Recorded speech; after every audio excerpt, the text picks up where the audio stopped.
Hoy hemos de continuar la serie que comenzó el pastor Rivero el domingo pasado acerca de la seguridad. El tema de la seguridad, un tema tan difícil. Y durante toda esta serie que se va a extender este mes y parte del mes de septiembre, hemos de meditar estas reuniones basados en el capítulo 8 de la carta del apóstol Pablo a los romanos. Y Dios ha puesto en mi corazón, y espero que con su ayuda podamos meditar esta mañana en uno de los versículos más hermosos, pero también más difíciles de creer de toda la Biblia. Estoy hablando de Romanos capítulo 8, verso 28. Ese verso dice así: y sabemos que a los que aman a Dios, todas las cosas les ayudan a bien.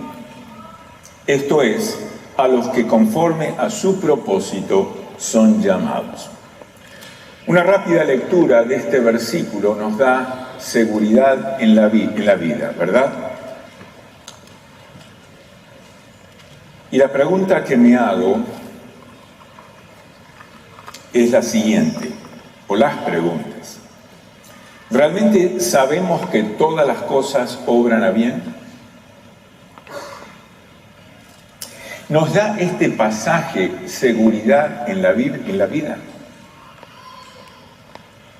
Vamos a ser sinceros y vamos a tratar de admitir que hay dos problemas en esta expresión del apóstol Pablo.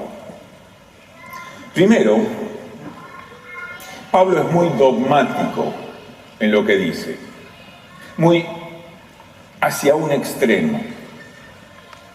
Nuestro texto dice que todas las cosas obran a bien, y le queremos preguntar al texto y a Pablo, ¿podemos estar seguros de ello? En realidad, la mayoría de las personas no están tan seguras o seguros de que todas las cosas obran a bien, como Pablo parecería estarlo. La segunda cosa, el segundo problema que yo por lo menos quiero compartir, la segunda pregunta, es que Pablo es muy inclusivo. Pablo dice, todas las cosas obran a bien. Todas las cosas, me pregunto. Incluye todos esos momentos tristes, todos esos momentos oscuros de la vida, tragedias. Si bien estamos seguros de que algunas de las cosas son para nuestro bien, porque a través de esas cosas, de esas lecciones, podemos aprender la lección de la vida para nuestras situaciones especiales. Pero la pregunta sigue estando, ¿podemos asegurar que son todas? ¿Podemos enfáticamente creer, como Pablo cree y expresa a los romanos en el capítulo 8, 28, que todas las cosas obran a bien? Quiero compartir algo personal. Quiero decirles que este verso 28 del capítulo 8 de Pablo fue un verso que trajo enorme consuelo y esperanza a mi vida en momentos muy tristes de mi vida. Me dio seguridad y esperanza para poder seguir adelante. Pero estoy convencido que hay aquí en este lugar personas que en su interior no están tan seguras que todas las cosas obran a bien.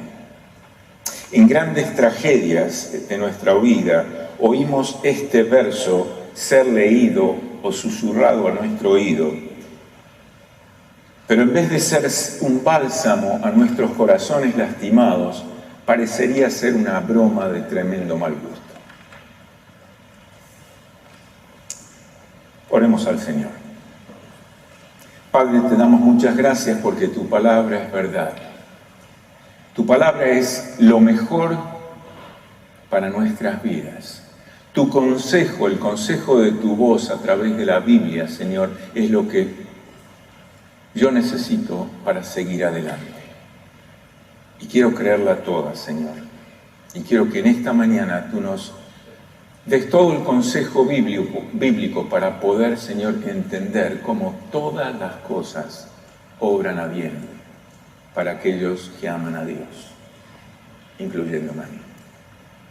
Padre, nos ponemos en tus manos para que tú nos hables a nuestro corazón. Te lo pido y te doy gracias de antemano, en el nombre del Señor Jesús. Amén.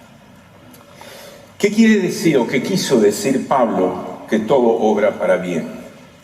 La enfermedad no es buena. El asesinato no es bueno. El divorcio ciertamente no es bueno. La violación sexual tampoco es buena. La muerte de un niño no es buena. Lo que pienso es que muchas veces, muy frecuentemente, este verso es muy mal entendido y ciertamente muy mal aplicado. Cristianos bien intencionados a veces lo recitan a quien está sufriendo como si fuera una poción mágica que pueda borrar y pueda consolar en toda situación de la vida. Pero nos guste o no, estemos de acuerdo o no, ese verso está en la Biblia y no ha de desaparecer de la Biblia. Lo cual nos trae de nuevo a la misma pregunta original. ¿Podemos tener la seguridad de que todas las cosas obran a bien a aquellos que aman a Dios? Quiero considerar rápidamente 4 cosas que han de ayudarnos en la buena voluntad de Dios a contestarla. Primera cosa que debemos considerar es la forma en que este verso es escrita en diversas versiones de la Biblia. La Reina Valera, la versión que muchos de nosotros usamos, la antigua, dice: todas las cosas ayudan a bien a los que aman a Dios. Presten atención, todas las cosas ayudan a bien a los que aman a Dios. La versión más moderna, 1960, de la Reina Valera, dice: a los que aman a Dios, todas las cosas ayudan a bien. La nueva versión internacional lo dice de una manera diferente. Dios hace que todas las cosas obren para bien para aquellos que le aman. Les pregunto, ¿notan alguna diferencia? Quiero someter a ustedes que la versión antigua, Dios está al final del verso. En la versión 1960 está en el medio del verso.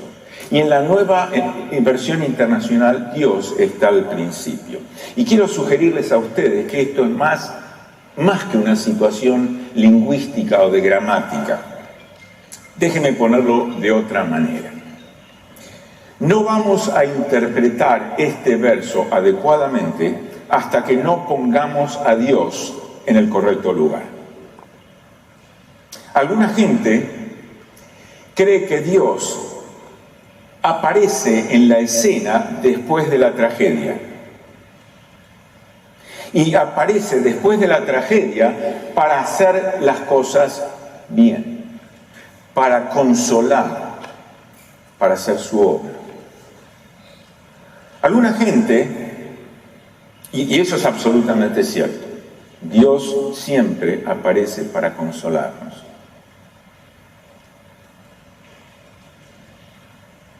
Pero quiero someter a ustedes que todo esto es cierto, que Dios aparece antes del dolor, durante el dolor, en medio del dolor y después del dolor.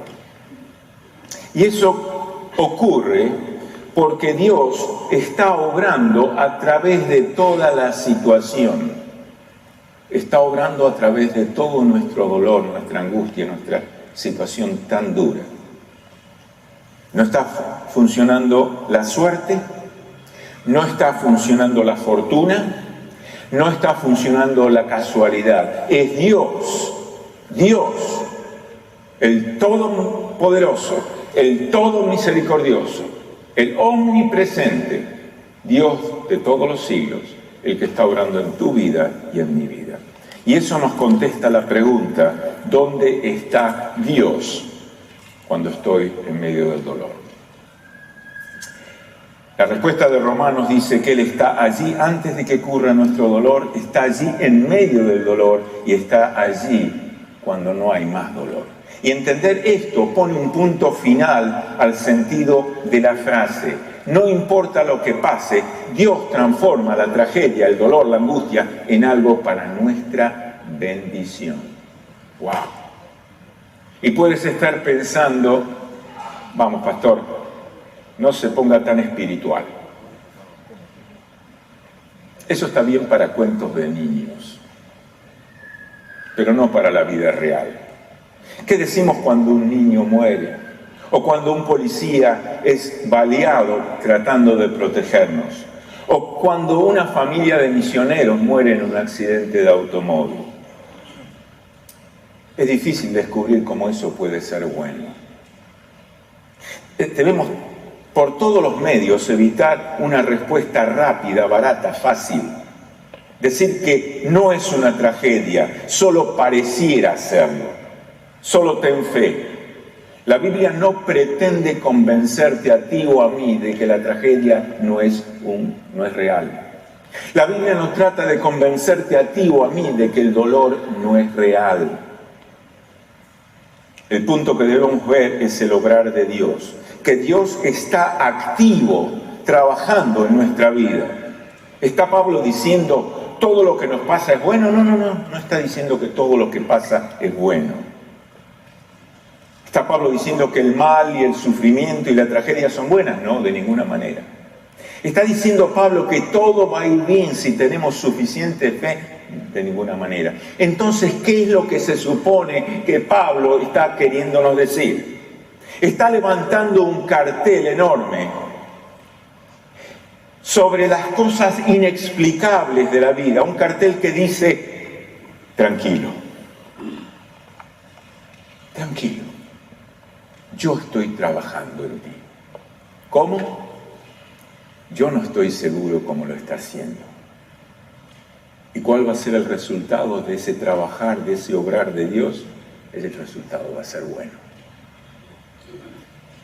Podemos ver que todo obra para bien. Sí, podemos creer que todo va a obrar para bien cuando vemos la mano de Dios trabajando en tu vida y a través de tu vida. Segunda cosa, tenemos que tener una perspectiva a largo plazo, con esto de que todo obra para bien. Tantas cosas en la vida son inexplicables, ¿verdad? ¿Por qué un tornado destruye la casa del vecino y no mi casa? O destruye mi casa y no la del vecino. ¿Por qué un tumor reaparece después que el doctor aseguró que lo removió totalmente? ¿Por qué sigues sin empleo por tantos meses? ¿O por qué estás solo o sola todavía? ¿Por qué? La lista de los por qué parece ser inacabable. Y observadas aisladamente, cada una de ellas pareciera no tener sentido. Si hay algún propósito en estas cosas, no lo vemos. El peligro al mirar estas cosas y preguntarnos por qué, es que juzgamos el fin por el principio. O para ser más exactos, juzgamos lo que no vemos por lo que vemos. Esto es cuando hay una tragedia y no vemos el propósito. Y cuando no vemos el propósito, asumimos, creemos que no hay propósito. ¿Me siguen? ¿O los perdí en el hello? pero lo opuesto es verdad. Debemos juzgar el principio por el fin. Y es aquí donde Romanos capítulo 8, 28 nos ayuda inmensamente. Cuando Pablo dice que todas las cosas trabajan para bien, implica que esas cosas no tienen ningún sentido aisladamente. Cuando las ves aisladamente, pero cuando se ven juntas, producen algo bueno en nuestras vidas. Hay una divina sinergia que produce algo positivo y bueno. Y eso positivo y eso bueno no podría haber ocurrido de ninguna otra manera. Déjenme darles un ejemplo de esto para que no se estén rascando la cabeza por el resto de la reunión. Imagínense que ustedes van a visitar una fábrica de automóviles. Es un warehouse enorme, tiene una entrada y tiene una salida. Y el resto ustedes no lo ven. En el principio, en la entrada, entran miles de partes que individualmente parecen no tener sentidos. Entran bulones, entran vidrios, entran manijas, y aisladamente pareciera que no tienen sentido. No tienen sentido ni propósito. Pero a través de la línea de ensamble va tomando forma y al final, a la salida, aparece el automóvil completo. De afuera, tú no ves el principio, tú ves el principio y el fin. Pero ¿qué pasa entre el principio y el fin? De afuera tú no lo puedes ver. Y por el ruido sabes que algo está ocurriendo ahí. Lo que está ocurriendo es que se está armando un auto y esto no ocurre por casualidad o por suerte. Hay adentro mentes inteligentes y manos capaces que toman las distintas partes, las ponen juntas, las ordenan con el final propósito de formar algo hermoso. Este trabajo no ocurre por accidente, sino por el diseño, y nada, absolutamente nada, es desperdiciado en el proceso. Digamos, en el armado del automóvil no sobran partes, no sobra un volante, no sobra un espejo retrovisor, no sobra un paragolpe o un guardabarro, no sobra nada. Todo está en el producto final. Y el producto final es algo deseable. De la misma manera debemos entender la vida. No debemos juzgar el fin por el principio, sino el principio por el fin. Porque a través de las vidas, de todas las cosas que pasan, buenas y malas, Dios está diseñando algo único, algo hermoso, que eres tú y yo. Y te está esperando una herencia futura, aunque en el presente, en el principio, tengamos aflicciones. Romanos capítulo 8, unos versos antes, 16 al 18, dice: el Espíritu mismo da testimonio a nuestro espíritu de que somos hijos de Dios. Y si hijos, también herederos de Dios y coherederos con Cristo. Si es que padecemos juntamente con Él, para que juntamente con Él seamos glorificados. Pues tengo por cierto que las aflicciones del tiempo presente no son comparables con el producto final, con la gloria que en nosotros se ha de manifestar. Entonces, ¿podemos creer en Romanos 8:28? Sí, pero tenemos que tener una perspectiva adecuada a largo plazo. Tercera cosa, y aquí quiero que presten mucha atención. Pablo escribe: todo obra para bien. Pero ¿qué es ese bien o bueno que está él hablando?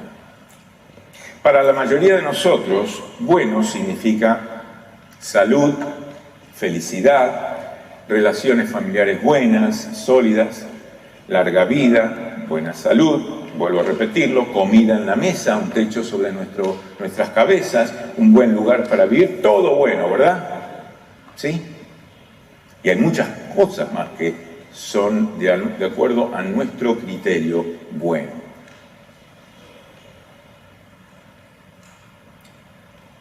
Pero esas cosas, esa percepción nuestra de qué es lo bueno, no es necesariamente la descripción bíblica de bueno. Déjenme explicarles un poquito más. En este caso, no tenemos que imaginarnos cuál es esa descripción bíblica de lo bueno, porque Pablo en el verso 29 nos lo deja saber. No hay duda, no tenemos que buscar en nuestra imaginación. Pablo lo dice, porque a los que antes conoció, los predestinó para que sean hechos conforme a la imagen de su Hijo. ¡Wow! Eso me lo deja ver claramente.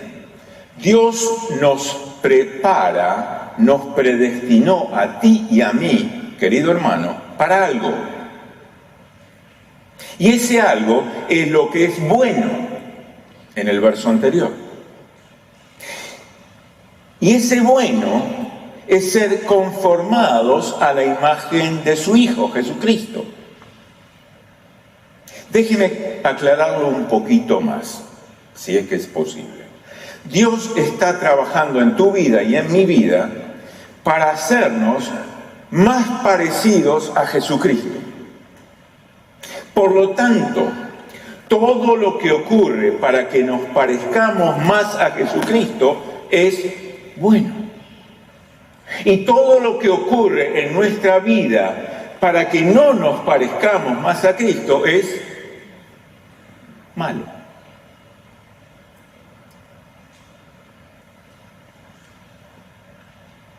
Dios está absolutamente comprometido, no para hacerte lindo, rico, sano y sabio, sino para que tú y yo nos parezcamos a Jesucristo. Y todo lo que ocurre en la vida que haga que nos parezcamos a Cristo es la definición bíblica de lo que es bueno para ti y para mí. Y esto que está siendo bueno en tu vida es un largo camino, se llama vida. Y habrá momentos en que nos rascaremos la cabeza y diremos, ¿qué es lo que está pasando? Pero Dios está absolutamente determinado y comprometido en ese propósito y no dejará de hacerlo. Y todo lo que nos ocurre, las tragedias, las circunstancias inexplicables de la vida, aún las elecciones tontas que hagamos, todo sirve para el amoroso y tierno propósito de Dios. Y creo que es el gran problema de Romanos capítulo 8, 28, es que nuestro concepto del bien y de lo bueno difiere del concepto de Dios. Dios quiere trabajar en nosotros y a través de nosotros, y todo lo que nos ocurre es para transformarnos a la imagen de su Hijo. ¿Esto incluye todo lo que pueda pasarnos? Sí. ¿Esto incluye las cosas que nos duelen profundamente? Sí. ¿Esto incluye todas las veces que tenemos el corazón roto? Sí. ¿Esto incluye todas las veces que hemos pecado? Sí. ¿Esto incluye todas las veces que hemos dudado de Dios? Sí. Dios está siempre trabajando. Nada ocurre fuera de su control. No hay errores, no hay sorpresas, no hay casualidades. Y esto es lo que Pablo quiere decir al principio del verso 28, cuando escribe sabemos. Y ese sabemos nos da seguridad en la Biblia, en la vida. Sabemos porque Dios se hace conocer a nosotros y nosotros le conocemos a Dios. Él lo ha dicho por sus palabras, y su palabra es verdad. Sus promesas son el sí y el amén. Sabemos porque Filipenses dice en el capítulo 1, 29, a vosotros os es concedido a causa de Cristo no solo que creáis en Él, sino que también padezcáis por Él. En 1 Tesalonicenses capítulo 1, verso 6, dice: doy gracias a Dios en toda circunstancia, porque esa es su voluntad para nosotros en Cristo Jesús. Y eso es lo que Pablo quiere decir cuando escribe sabemos. Sabemos porque conocemos a Dios. No sabemos por los eventos que nos ocurren, buenos o malos en la vida, sino porque le conocemos a Él. Efesios 3:19 dice: y de conocer el amor de Cristo, que excede todo conocimiento. ¿Para qué? Para que seamos llenos de toda la plenitud de la deidad. Sabemos no por el dibujo de la tela, sino por el diseñador de la tela.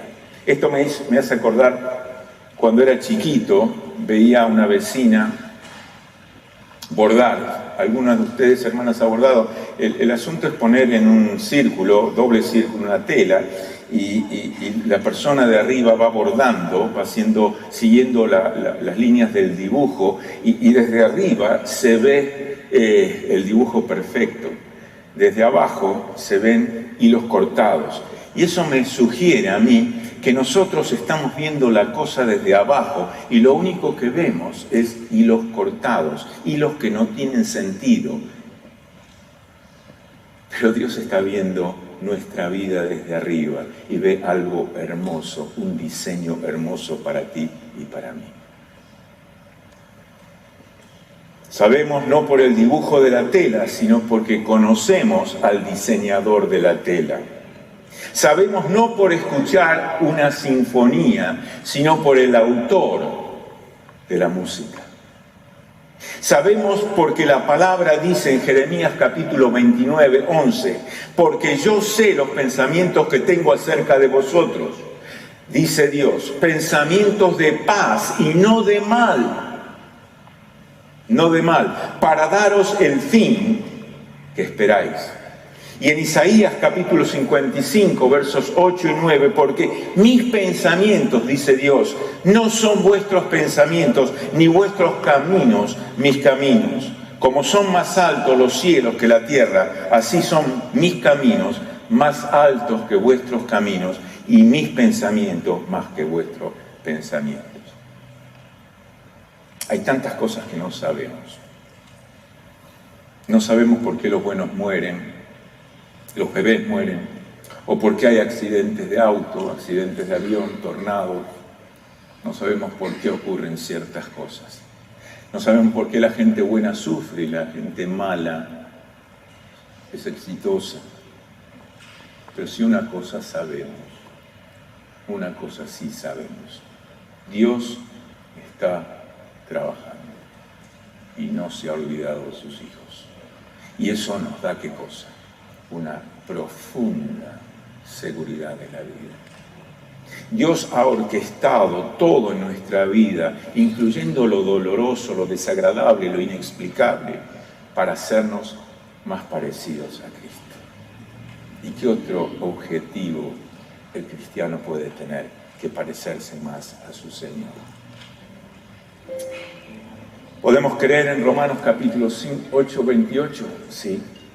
Podemos si entendemos lo que significa la palabra bueno o bien.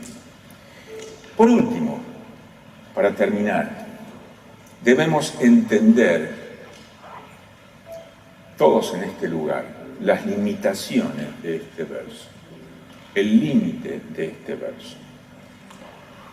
Notemos la última porción de la frase: aquellos que aman a Dios, aquellos que son llamados de acuerdo a su propósito. Esta es una importante limitación y quiero preguntar ¿por qué? Porque este verso es solamente verdad para los hijos de Dios, para los cristianos. Y solamente para los cristianos. No es una promesa general para toda la humanidad. ¿Por qué? Porque el propósito de Dios es que sus hijos sean como su Hijo Jesucristo. Y es aquí donde quiero hacer un paréntesis y preguntar a este auditorio dos simples preguntas. La primera: querido amigo, querida amiga, ¿has respondido alguna vez a su llamado? Segunda pregunta: ¿eres parte de ese propósito divino del plan de salvación que Dios ofrece a través de la obra de la cruz por medio de Jesús? Puedes responder sí o no. Si contestas no, estos versos no son para ti.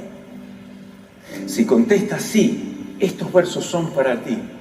Si contestas no, estos versos nunca serán para ti a menos que tú aceptes en un acto de entrega y arrepentimiento y le digas al Señor Jesús: Señor Jesús, te acepto como mi Señor y mi Salvador. Me arrepiento de todos mis pecados y quiero que entres a vivir, a morar en mi corazón. Quiero que tomes control de mi vida y me hagas cada día más cercano a ti, una intimidad más profunda contigo, Señor, y Jesucristo, y que me hagas más y más, cada día más parecido a mi Salvador. Entonces, y solo entonces, serás un hijo de Dios. Tendrás vida eterna y seguridad de que todas las cosas, obran a bien a aquellos que aman a Dios. Porque Dios, en su misericordia y en su gracia, anhela que cada día nos parezcamos más a su Hijo, que es el primogénito de muchos hermanos. ¿Quieres decirle sí al Señor? Vamos a inclinar nuestros rostros. Voy a pedir a la congregación que esté clamando a Dios por ese alma que está luchando entre la vida y la muerte, entre la salvación y la condenación. Y a ti, querido amigo, querida amiga, que quizás estés escuchando esta palabra por primera vez en tu vida, ¿quieres decirle sí al Señor? ¿Quieres decir: Señor, quiero que seas mi Señor y mi Salvador? Que me perdones de todos mis pecados y me hagas una nueva criatura. Padre, mientras escuchamos la canción que van a tocar nuestros hermanos, yo te ruego que por tu Espíritu tú convenzas de justicia, de pecado y de juicio a un alma que esté debatiendo entre la vida y la muerte, entre la salvación y la condenación. Y que en tu divina misericordia y gracia le toques con tu Espíritu y que esa persona pueda decir: sí, Señor, sí, mi Salvador. Y que por medio de una simple oración de entrega pueda decirte a ti algo así: Dios mío, te doy gracias por el Señor Jesús. Dile al Señor: te doy gracias por el Señor Jesús. Te doy gracias por la cruz del Calvario. Dile al Señor: te doy gracias por tu cruz. Te doy gracias por tu sacrificio en mi favor. No lo entiendo, Cristo Jesús. Dile al Señor que no entiendes ese sacrificio, pero que en un acto de fe me entrego a ti. Me arrepiento de todos mis pecados y quiero que tú entres a mi corazón y me salves. Te lo pido y te doy gracias. En tu nombre, bendito Jesucristo. Amén y amén. Amén. Que Dios les bendiga muy ricamente, que tengan una bendecida semana.